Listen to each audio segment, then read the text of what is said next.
सूती गईला तू त राती भर जागल बा।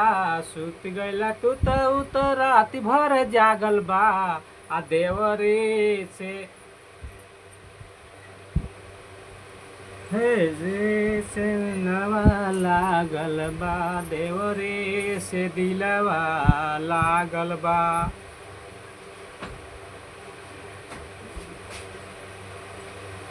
सूती गईला तू त राती भर जागल बा।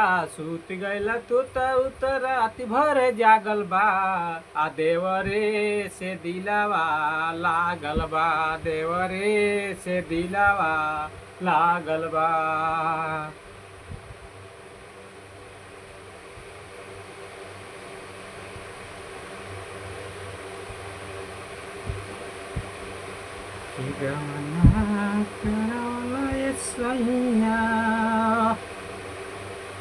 गवाना करवल सैया आ घरे बैठवल।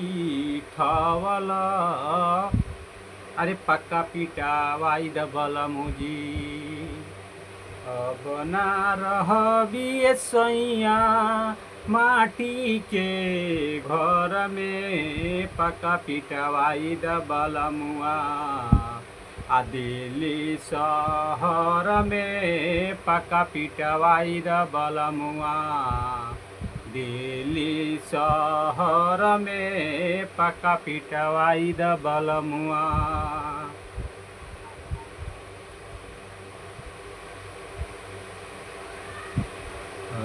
ना रहबी सैया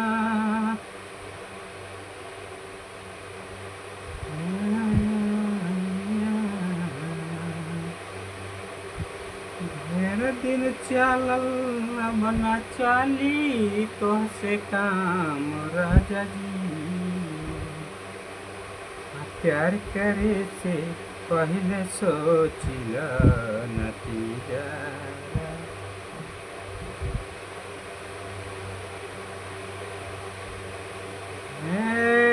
ढेर चलवला अब न चली तोहसे काम राजा जी।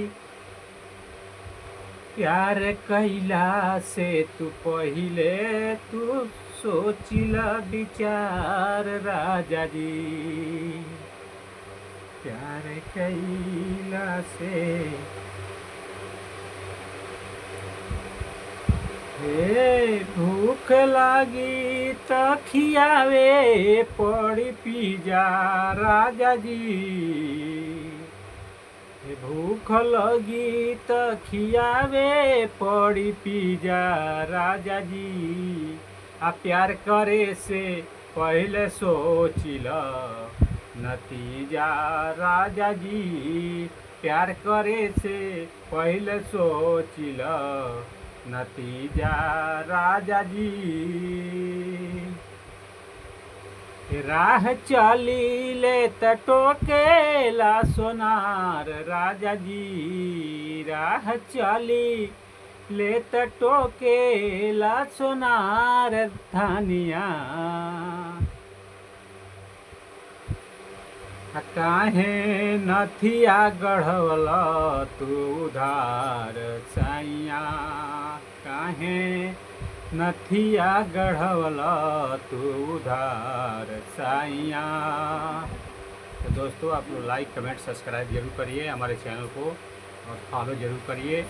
एक बार यार दुलार आप लोग बनाए रखिए और कहिए। नेक्स्ट वीडियो में फिर बने रहिए। फिर हम मिलते हैं।